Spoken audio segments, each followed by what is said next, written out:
Hello and welcome to Daily News Simplified, where we take up the articles from the Hindu and discuss them as per the demands of Civil Services Examination.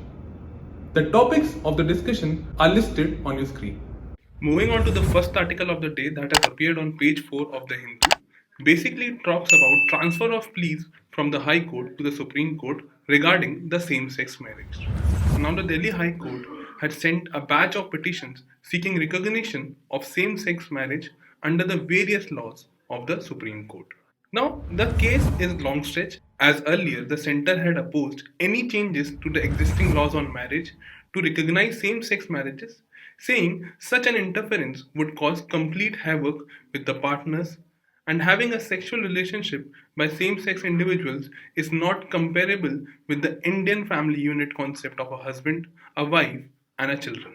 Now, in the light of this article, we'll try to discuss the various arguments in favor and against the same sex marriage from an ethical perspective. Another thing to understand here is that under the GS4 syllabus, UPSC has itself mentioned about the ethics in private and public relationships. We'll try to understand the ethical dilemmas and the ethical conflicts that arise from the same sex marriages, whether they should be allowed, or what are the arguments in favor for legalizing same sex marriages, as well as the arguments that are against the concept of same sex marriage. The first argument that goes against the concept of same sex marriage is that homosexuality is unnatural, therefore, homosexuals ought not to be permitted to enter the natural institution of marriage. Basically, homosexuality is considered as unnatural as it goes against the collective ethics of the society now. And as per the collective ethics, the behavior of a person should be according to the established social norms, and homosexuality is considered against the practiced social conditions or sanctions. However, there is also an argument considering homosexuality as natural. The argument says that natural means whatever exists in nature, and homosexuals also exist in this very nature. Hence, homosexuality is not unnatural. It was in this light only that the Supreme Court of India decriminalized homosexuality under section 377. During the decriminalization process, Supreme Court held that the 156-year-old tyranny of section 377 as irrational, indefensible, and manifestly arbitrary. Further, the Supreme Court also, while decriminalizing section 377, held that it violates the right of the LGBTIQ community to equal citizenship and equal protection of laws. The court also held that the bodily autonomy is individualistic and the choice of partner is a part of fundamental right as enshrined under Article 21 of the Indian Constitution. The court also held that there is a very narrow view of homosexuality even under the medical science, and there should be a stop to the stigmatization of homosexual by trying to cure something that is not even a disease, as homosexuality was also considered as a disease. Further, it is time for legalization of same-sex marriages, because if there is no scope for a society to escape social sanctions or norms, then the society becomes stagnant, and thus opposition to the same-sex marriage will amount to irrationality. The second argument that is given against same-sex marriage is with regard with the purpose of the marriage. The purpose of the marriage is understood as procreation and raising of children so that the greatest good of the greatest number can be ensured, which is not possible in the case of same-sex marriage. Now, this argument is again debated. If we try to understand it in a different way, does this mean that if a woman is not able to bear children, or is infertile, or elderly people are there, should not they be allowed to get married? If marriage is seen from the purpose of procreation only, the woman ought to be treated as a childbearing machine and as a commodity rather being a partner. Another question that supports this argument of procreation can also be raised, that if the primary reason for the marriage is if procreation, then why the people who are decided to not reproduce, or the people who are not able to reproduce, are still allowed to be married? Why aren't the marriages that fail to generate offspring cancelled thereafter? The third argument that is given against the concept of same-sex marriage is that same-sex marriage will ruin the sanctity of the marriage. Now, this argument is also short. Sanctity means the state or quality of being holy, sacred, or even saintly, and is mostly related to a religion. But in a secular society, religion cannot dictate the private life of an individual because a secular society also have people who do not believe in religion. And if marriage is only seen from a religious point of view, then non-religious people should not be allowed to marry. Marriage also have a legal dimension towards it. Marriage is a legal act and it is different from the religious dimension of a marriage. Thus, marrying legally does not require a religious marriage. And in a nation which is based on the principle of equal rights, it only makes sense that the legal right to marry is available to all the citizens of the country. Another argument which is made against the same sex marriage is that the legislature and not the court should decide how to make profound social changes, as the legislature reflects the will of the people and thus should be given power to make laws that are in their favor or against them. But again, this argument is short-lived. Though Indian constitution follows separation of power, courts and legislature have to work together. The Supreme Court has been defined as the guarantor of the fundamental rights of all the citizens. And the right to marriage is a fundamental right as under Article 21 of the Indian Constitution. Hence, if the government fails or opposes the right, then it is first and foremost duty of the courts to protect and promote the fundamental rights of the citizen. Also, under the social contract theory, the state is obliged legally as well as morally to protect and promote the basic rights of the subject. The next set of argument that is given against the same-sex marriage is that marriage is a step to encourage stable relationship because people who are married are more likely contribute to a stable society. But this argument does not hold any logic if we analyze the divorce rates which have been increasing world over. Thus, these were the arguments which were in favor of same sex marriage, and we have also discussed the arguments that were against the concept of same sex marriage. Now that the matter is listed before the Supreme Court, we need to keep a tab on the legal status of the same sex marriage. But based on the above discussion and seeing the arguments that are in favor of same sex marriages, it can be concluded that the time is now right to legalize same sex marriage to ensure principles of rationality, liberty, equality, rule of law is maintained and are also followed as enshrined under the Indian Constitution. Moving on to the next article of the day that has appeared on page 14 of the Hindu, basically talks about the reforms at the level of United Nations and goes by the heading that General Assembly remains divided over the UN reforms. Now the article is in news because of the visit of Kasaba Korsi, the United Nations General Assembly President, says that the reform of Security Council was a member-driven process and for that members of the United Nations General Assembly had to first come together to pass a resolution and talks about the different negotiating groups and the claims of these negotiating groups that are neutralizing each other. Further, the President explains that the General Assemblies has always been very much divided, but also agreed that it was necessary to introduce changes in the Security Council.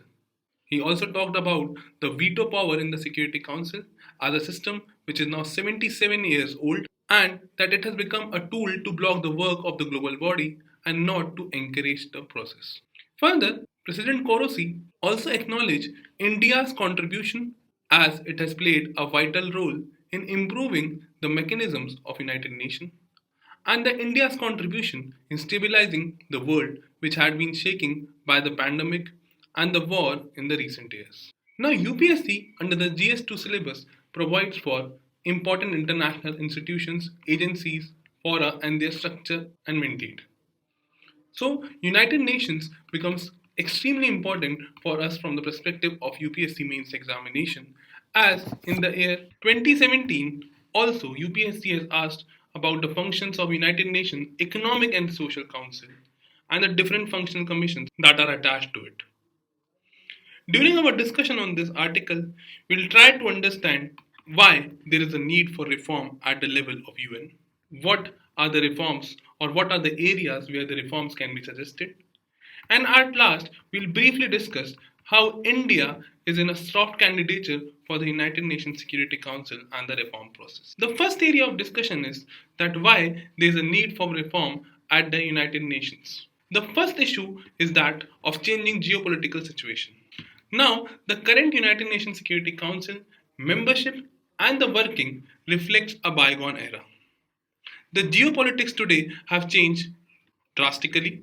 United Nations Security Council, on the other hand, has not changed since 1945 and still continues with the veto holding powers to the permanent members. This does not reflect the current multi aligned and multipolar world order.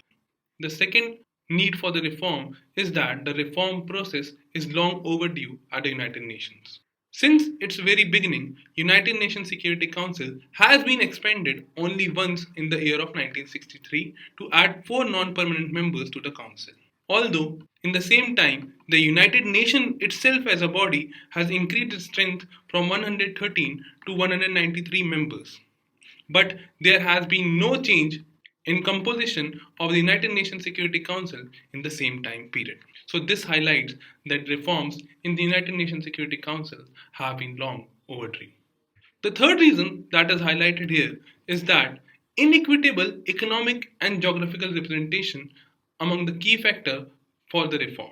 The current system provides overrepresentation to Europe, Asia being underrepresented, and Africa and South America, wherein Africa is the continent having the largest number of nations, having no representation at all in the United Nations Security Council.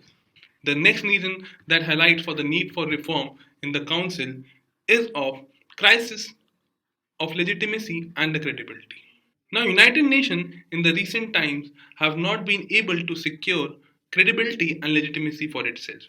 Whether it was the interventions in the countries like Libya and that of Syria in the name of responsibility, this has highlighted the issue of credibility at the United Nations.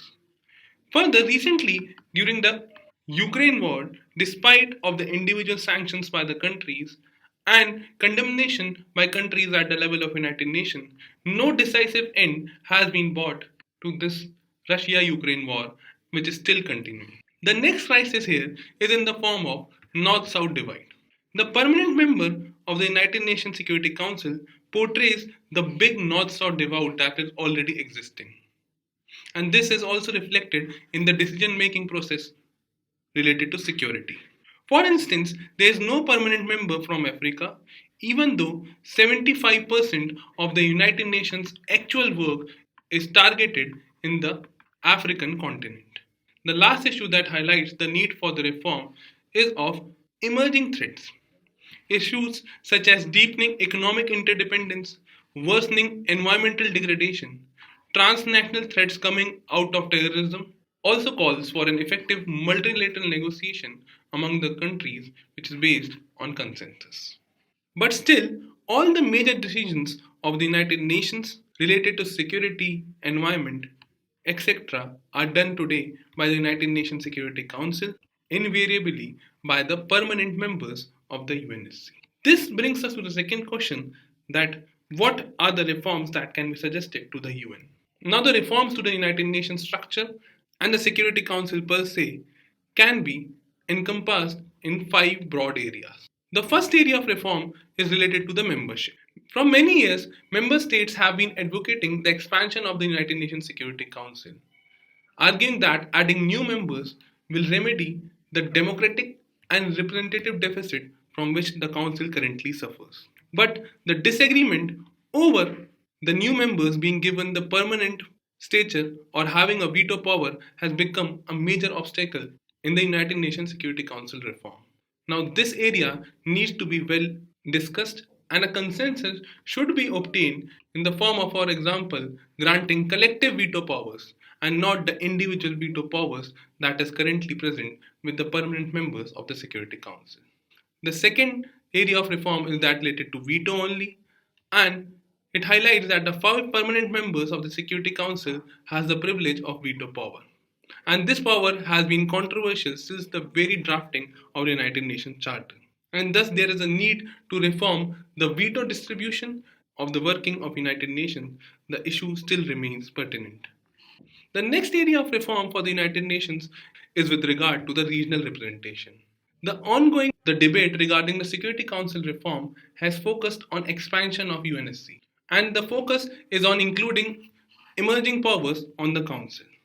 There is a need to reform on either two agenda, wherein a single state or few emerging states can be given power or can be included under the UNSC stature, or regional organizations or blocks rather than individual countries should be given status of permanent members at the UNSC. The fourth area of reform is related to the transparency and the working methods.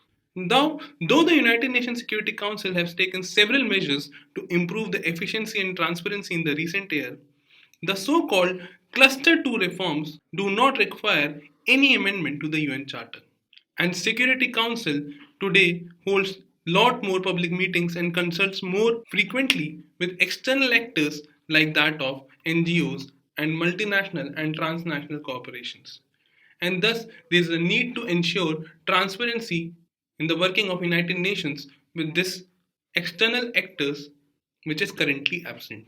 The last area of reform for the United Nations is the relationship between UNSC, that is Security Council, and United Nations General Assembly. There is a need to improve the quality of interaction between the two bodies or the two organs, and at the same time there is a need to increase the consultation between the two organizations such that the members of the General Assembly feel that they have been consulted and being heard on the important matters of international peace and security, and this will bring more transparency and legitimacy to United Nations organization as a whole. Now that we have discussed why there is a need for reform and what are the areas of reform for the UN, we'll briefly discuss India's claim for permanent position at the United Nations Security Council. The first claim by India for its position in the United Nations Security Council is that related to the population. India currently represents around one-sixth of the global population and thus highlights a need to have a permanent position at the United Nations Security Council. The second factor is that related to democracy. India has a functioning and continuous democratic experience and is best suited to provide these values to the United Nations Security Council also. As a matter of hard power, India is a responsible military power and also an economic power. India has also been a responsible nuclear power and has been the third largest military spender after USA and China. And the economic size of India has been increasing.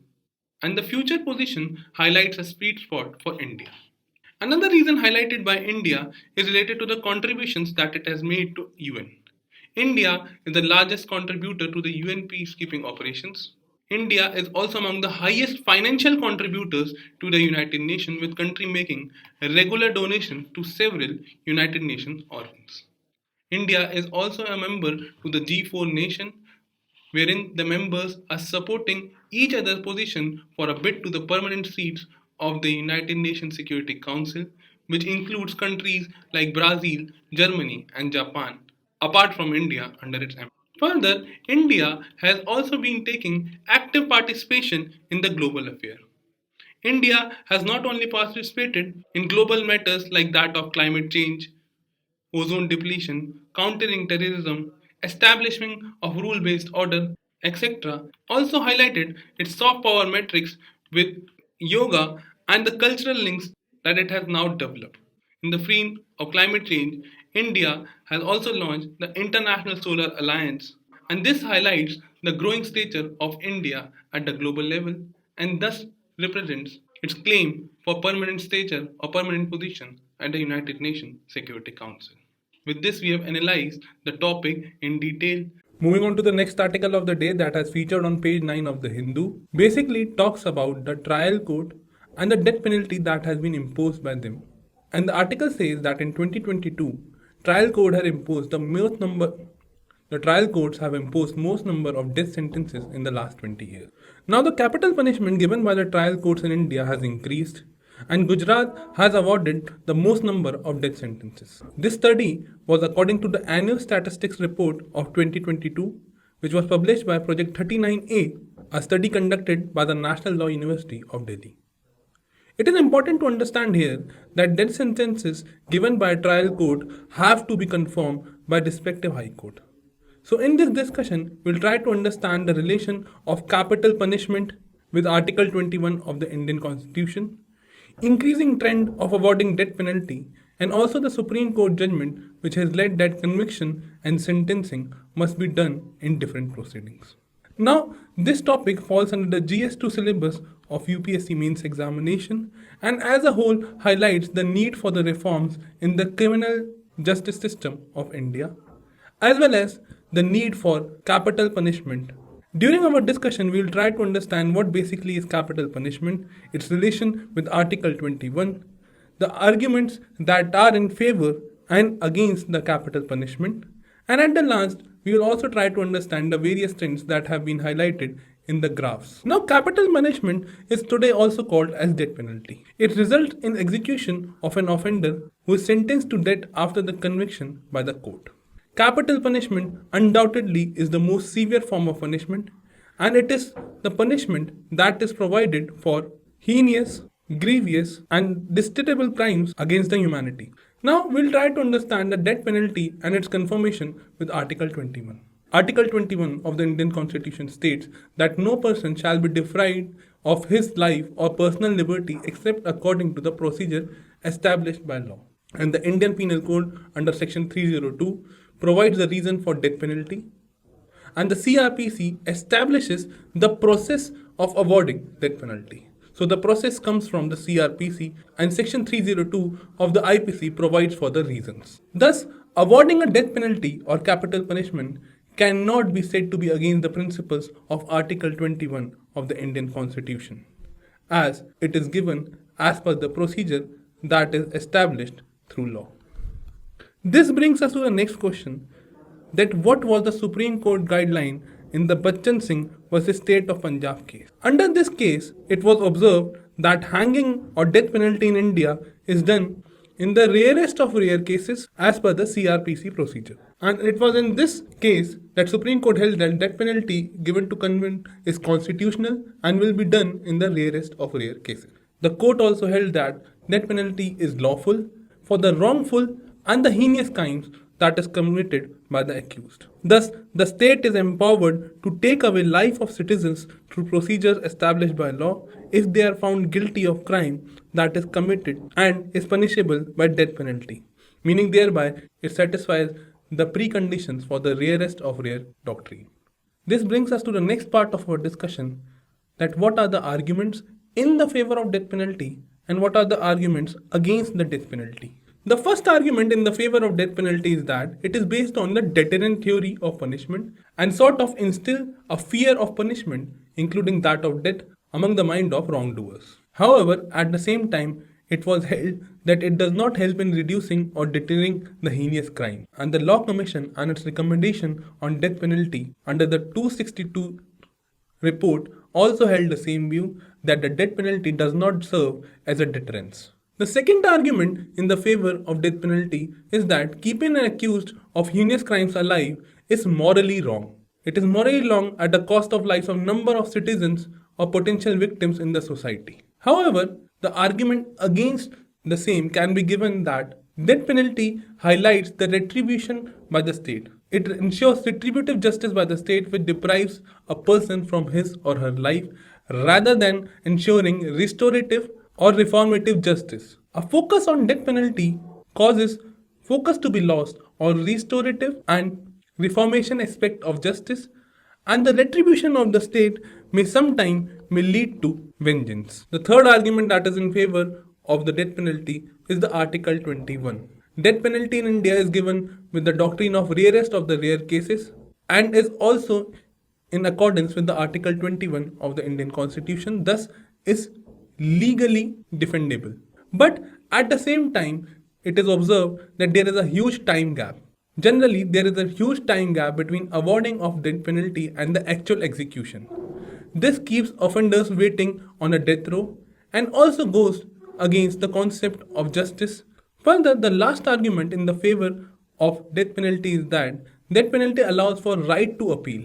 Indian laws and constitution allow for the appeal against the decision of a high court and even Supreme Court against the order of death penalty. However, such a heavy reliance on death penalty diverts the attention from other problems ailing criminal justice system such as poor investigation, crime prevention and right of the victims of the crime. Further, the lack of resources, outdated modes of investigation, overstretched police force, ineffective prosecution and poor legal aid are serious structural and systematic impediments against the death penalty. And it remains a constant notion that the administration of capital punishment can be fallible. Further, the argument against the death penalty has also been supported by the ideas like that the death sentence disproportionately affects the vulnerable section, that is, the socially and economically marginalized section of the society. And the antagonist of the death penalty also gives the global examples wherein death penalty has been abolished by most civilized nations, as 140 countries have now abolished death penalties, which showcases evolving standards of human dignity and decency, and India, on the other hand, forms a part of small group of nations who have retained and practices death penalty. So now that we have seen arguments in favor and those against the death penalty, we'll try to analyze different charts that have been given under the article and try to understand the different terms that have been included in these charts. The first chart and the second chart here highlights the death penalty and the state-wise distribution. The first chart highlights the death sentences imposed by the session courts. The second chart, on the other hand, highlights the state-wide distribution of death penalty, wherein Gujarat has shown steep increase in death penalty, mainly with regard to giving death penalties to 38 convicts under the Ahmedabad serial blast case. Chart 3 and Chart 4, on the other hand, highlights the share of death penalty cases that have been confirmed, commuted, acquitted, and remitted each year by the High Court. And the Chart 4, on the other hand, highlights those done by the Supreme Court. This brings us to the next point of our discussion, that what these terminologies stand for. That is, what is commutation, acquittal, remission, etc. Now these powers have been given to President and Governor. We'll try to understand these terms in detail. Now the first term to understand here is that of pardon. Now pardon affects both the punishment prescribed for the offense and the guilt of the offender. And once pardon is granted, the accused may be completely erased of the guilt. The second term that has been given here is that of reprieve. It means a temporary suspension of the punishment awarded by the court of law. For example, putting a stay order on death sentence of a convict for a temporary period. The third power or the third term given here is that of respite, mean the postponement of the sentence or even reducing the sentence due to any certain special circumstances such as disability or pregnancy. The fourth here given is that of commutation and is different from that of pardon. Meaning thereby, in pardon, the person or the accused is absolved of the guilt and may be set free. But on the other hand, under commutation, there is a change of punishment from one category to another. For example, changing of death sentence to that of life imprisonment, keeping in mind the age or any other criteria. The last term to understand here is that of remission. Remission is nothing but reduction of the amount of sentence. Now the character here is not changed. For example, a person who has been imprisoned for 14 years of solitary confinement, that is, to be confined alone. In remission, this sentence may be reduced to 10 years, but the nature will still remain solitary. So, though there is a decrease in the amount of sentence, the nature of sentence remains same. With this, we have discussed the relation between Article 21 versus that of death penalty. We have also understood the rarest of the rare doctrine as given under the Bachchan Singh case, wherein the judge not only has to look into the heinous nature of the crime committed, but also needs to understand the circumstances in which the accused have committed such a crime. And at the same time, we have also understood different terms like pardon, reprieve, respite, remission, and commutation, along with the arguments that were in favor and that were against the death penalty. Moving on to the last article of the day that has appeared on page 8 of the Hindu, basically talks about India's millet revolution. Now, the article is in news because the Food and Agriculture Organization of the United Nations has declared 2023 as the International Year of Millets. However, India is one large agroclimatic region that is performing poorly in terms of millet production. Now, this article is important from the GS3 perspective of the UPSC examination, which not only talks about agriculture produce but also talks about the issue of food security, and is also important from the perspective of UPSC prelims examination, as in 2016 UPSC has asked about a question on the similar lines with regard to intensive millet promotion. So under our discussion in this article, we'll try to understand why millets have been chosen by the Food and Agriculture Organization. What is the status of millet production in India? Why does India lags behind in millet production? And at the end, we'll also try to understand way forward for the same. The first discussion is that why millets have been chosen. Millets have been chosen for primarily their nutritive properties. That is, they are high in protein and dietary fiber. They also have micronutrients and provides the necessary antioxidants too. Apart from that, millets are also important because they have special agronomic characteristics and is suitable for production which are generally underdeveloped or non-developed. That is, due to their drought-resistant nature, they are suitable for production in semi-arid region or what we know as dry land region in the country. Now, millets in India are produced in the two groups. Major millets include those of sorghum, pearl millet, finger millet, while the minor millets include that of foxtail, cardo, proso, and others. In India, they are covered under the nutri and coarse cereals. Though there has been an increase in the total production of millets, which was 40 million tons in 2007-8, but it has only increased to 51 million tons, that is a 25% increase in a matter of 14 years. And this highlights India's sole place of increase of millet underproduction despite having tremendous nutritive and agronomic properties. And on the other hand, maize contributes to about 55 to 60% of total nutria cereals in India, leaving a less scope for millets growth, further impacting the production. This brings us to the next point of question, that why does India have low millet production? The first reason behind this is that millet is discouraged even at the procurement stage. Against 33 million tons of rice, only 0.4 million tons of millets were procured. Secondly, the second major reason is the regional difference in buyout. Only a handful of states contribute toward procuring millets from the farmers, as the production of millets is limited to very few number of states. Further, it has been observed that there is a decline in total area under the millet cultivation. Though the production has increased, but the total area under the millet cultivation has decreased. The production of jowar, that is sorghum, has fallen. The production of pearl millet, that is bajra, has stagnated, and the production of other millets, including that of finger millets that we commonly refer to as ragi, has declined.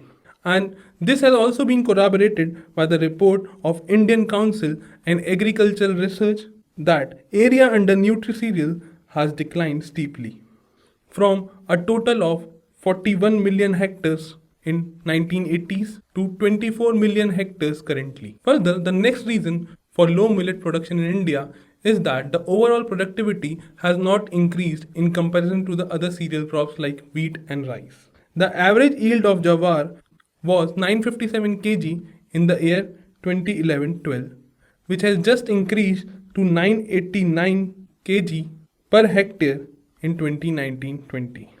This highlights only a marginal increase or no overall increase in the productivity when compared to that of wheat and rice. The last reason that can be highlighted behind low millet production in India is the changing food habit or the dietary habits. Since the very onset of Green Revolution, the dietary habits of people have changed towards more cereal crops and less towards coarse cereals. So this brings us to the question that what can be done to increase the production as well as the consumption of millets in India. The first way that can be suggested is to bring millet under the garb of public distribution system or the PDS at a larger ratio, as recommended that half of the millet should be procured by the government. Secondly, there should be promotion of millet in branded foods, which will lead to its commodification and also establish the ready market for the same. Further, FSI can come up with programs to promote millet consumption in the daily dietary habits among the household. And lastly, fortification of the food that is used in midday meal schemes, community kitchens, or the food distribution to the poor people can be undertaken, which will not only secure the nutritional requirements and the security of the poor people and those going to the schools, but at the same time will also give boost to the production and better cost realization for those producing the millet. With this, we have discussed what were the challenges that India's millet production is lacking behind, what is the way forward, and we have also understood why production of millet is important.